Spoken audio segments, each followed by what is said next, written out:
Bonjour et bienvenue sur cette deuxième grande partie qui concerne les bénéfices industriels et commerciaux. Les bénéfices industriels et commerciaux, c'est une imposition des sociétés. Cependant, cette catégorie va faire partie de l'impôt sur le revenu. On va apprendre à déterminer le résultat fiscal en se basant sur le résultat comptable, car la comptabilité, le PCG notamment, n'a pas les mêmes règles que le Code général des impôts. Donc il y a des divergences qu'on va se charger de corriger tout au long de notre apprentissage. Certaines entreprises, souvent de petite taille, vont donc choisir l'entreprise individuelle pour simplifier leur démarche administrative. Et elles vont donc se retrouver dans le champ d'application des BIC, l'imposition des bénéfices à l'impôt sur le revenu. Pour bien se situer, il est nécessaire d'avoir une vision d'ensemble de l'imposition et où se retrouve la catégorie des BIC. Dans mon schéma, vous retrouvez dans un premier temps l'imposition des personnes physiques. Les 8 catégories qui composent l'impôt sur le revenu sont les bénéfices industriels et commerciaux, les bénéfices non commerciaux, les bénéfices agricoles, les traitements et salaires, les revenus de capitaux mobiliers, les revenus fonciers, la rémunération des dirigeants de société et enfin les plus ou moins values. La première catégorie, les BIC, va concerner les personnes physiques qui réalisent une profession commerciale, industrielle ou artisanale à titre habituel, à but lucratif et pour leur propre compte.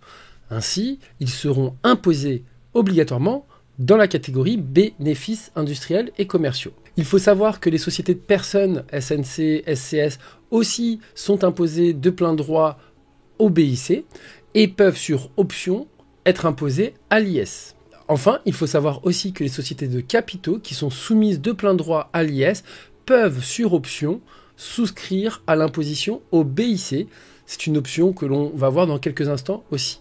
Ainsi, les BIC vont fiscaliser les personnes physiques qui exercent à titre habituel une activité à but lucratif pour leur propre compte et les soumettre à l'impôt sur le revenu qu'on va étudier dans le détail dans une troisième partie. Il faudra être vigilant parce que à l'IR, vous avez des catégories telles que les BNC et les BA qui peuvent porter à confusion. En effet, les BNC vont concerner les activités civiles et donc les activités souvent libérales, telles que les médecins, les experts comptables, les commissaires aux comptes, qui seront imposés dans cette catégorie. Et ils ne seront donc pas imposés au BIC. Ils ont une catégorie qui leur est propre, les bénéfices non commerciaux. Les BA, quant à eux, sont donc une catégorie qui va imposer les revenus tirés de l'exploitation agricole. Donc, ils ne seront non plus pas imposés au BIC. Ils ont leur propre catégorie, avec leur propre régime et des règles qui leur sont propres. Ainsi, on retiendra les 3 points suivants pour déterminer qui est imposé au BIC, puisque l'article 34 du Code général des impôts va définir les BIC comme étant les bénéfices qui sont réalisés par les personnes physiques et qui proviennent de l'exercice d'une profession commerciale, industrielle ou artisanale. On retiendra donc que la personne physique doit réaliser l'activité à titre habituel, il doit y avoir une répétition dans le temps, ça ne doit pas être exceptionnel. Je ne vais pas être imposé au BIC si je vends mon véhicule 1 ou 2 fois. J'ai acheté un véhicule, je l'ai revendu, j'ai racheté un véhicule, je l'ai revendu. Là, je ne serai pas imposé au BIC. Donc le caractère habituel est très important. Il faut qu'il y ait un but lucratif, une volonté de gagner de l'argent et donc de dégager des bénéfices. Et enfin, il faut que l'activité soit réalisée pour son propre compte. Il n'y a pas de lien de subordination, mais tout simplement une activité qui est réalisée, mais en son propre nom, avec vraiment une notion d'indépendance assez forte. Jetons un œil sur les personnes qui doivent être imposées au BIC.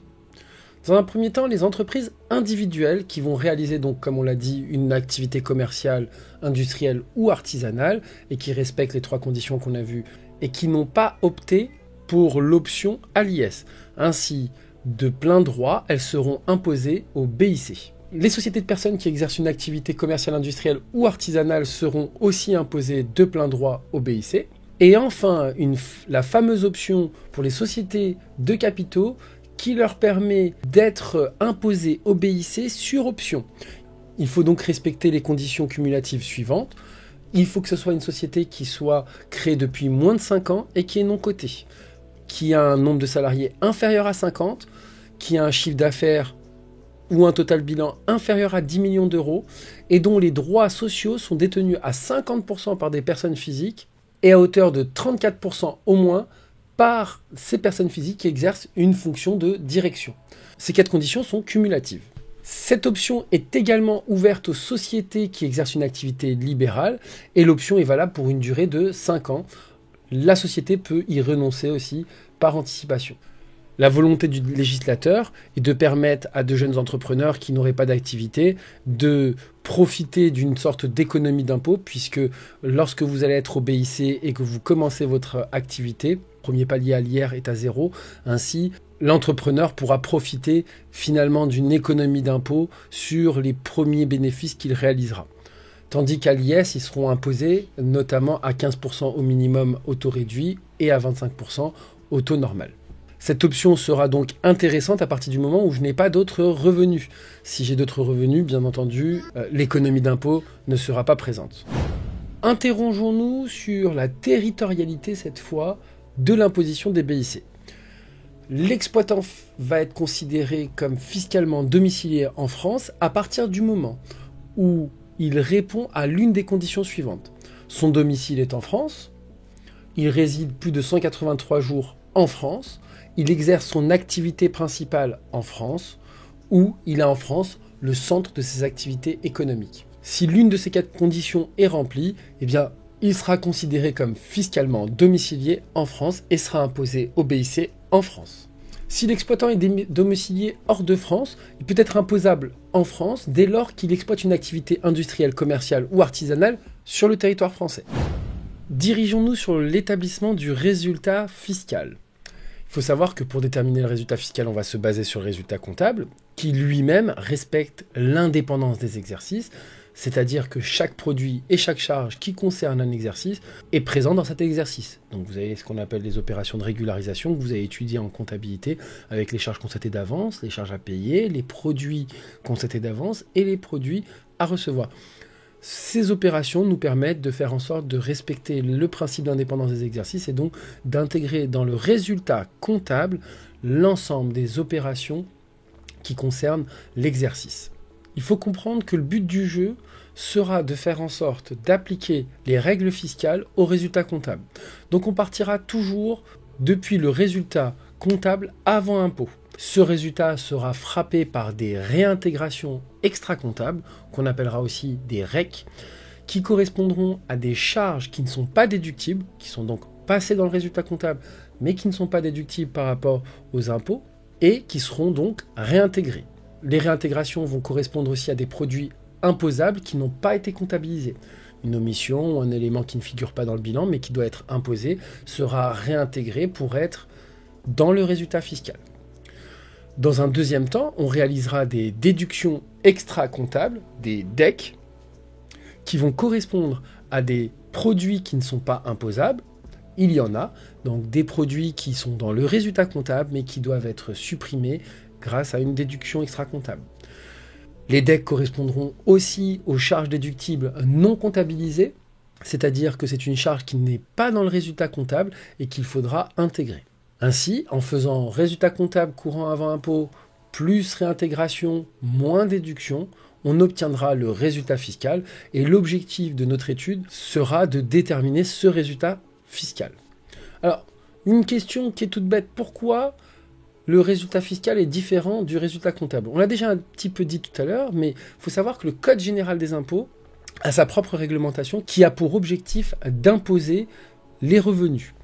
Tandis que la comptabilité a pour objectif de donner une représentation fidèle de la réalité économique de l'entité. Ces deux objectifs sont différents. Ainsi, chacun va avoir ses propres règles et il y aura donc des divergences entre la comptabilité et la fiscalité. Essayons d'illustrer cela avec un exemple. Je vous ai mis le compte de résultat d'une société, d'une SNC, qui présente notamment un total de charges de 501 500 € et un total de produits de 601 500 €. Ainsi, elle dégage un bénéfice de 100 000 €. C'est un bénéfice comptable, c'est un résultat comptable. Et regardez, je vous ai mis en rouge, notamment une charge qui va poser problème fiscalement, c'est la location d'un yacht qui est fait par le dirigeant de la société pour partir en vacances en famille. Ainsi, le résultat comptable présente bien un bénéfice de 100 000 euros. Si on laisse le résultat tel quel, l'imposition se basera sur 100 000 euros. Et c'est là que le Code général des impôts va intervenir et va imposer ses conditions de déductibilité des charges. Il va nous dire tout simplement, les dépenses somptuaires, c'est-à-dire des dépenses personnelles, ne sont pas déductibles du résultat fiscal. Ainsi, lorsqu'une charge n'est pas déductible, elle doit être réintégrée dans le résultat fiscal.